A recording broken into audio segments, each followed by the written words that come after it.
మీరు ఎంతవరకు సబ్జెక్ట్ని మీరు అర్థం చేసుకున్నారో దయచేసి ఇంటికి వెళ్ళి యూట్యూబ్లో ఈ మెసేజ్ 4-5 సార్లు వినండి. మీరు విధేయులైతే ఎక్కడ ఆరంభించబడిందో వాక్యం మరలా ఎక్కడకు వచ్చి ముగించబడిందో మీరు విధేయులైతే వాక్యాన్ని ఒక 2-3 సార్లు వినాలని తెలియజేస్తున్నాను. అయ్యగారు 2 స్వస్థతలు చెప్పారు. ఒకటి శారీరక స్వస్థత, రెండవది ఆత్మీయ స్వస్థత.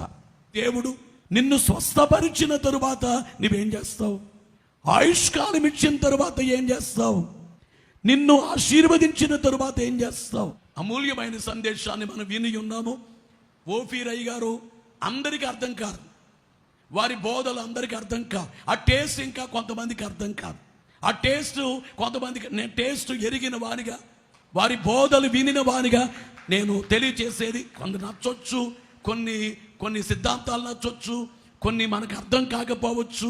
కానీ వారు ప్రభువుని గూర్చి ఆత్మీయ బలముతో పెంచబడేటువంటి రీతి కలిగినటువంటి ఆత్మీయతలో పెంచే బోధలు రాత్రి ఎక్కడ ఆరంభించి ఎక్కడికి వెళ్ళిందో అనేదాన్ని మీలో బైబిల్ గ్రహించేవారు చెప్పగలరు.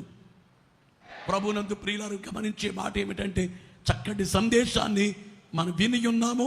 అందుకే మీకు చెప్పాను 2-3 సార్లు వినండి. అయ్యగారు మంచి పుస్తకాలు రాశారు, ముందు బుక్స్ స్టాల్ పెడుతున్నారు.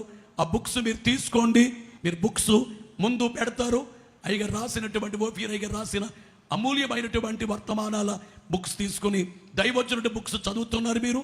ఓఫీరయ్య గారి బుక్స్ కూడా తీసుకుని చదవండి.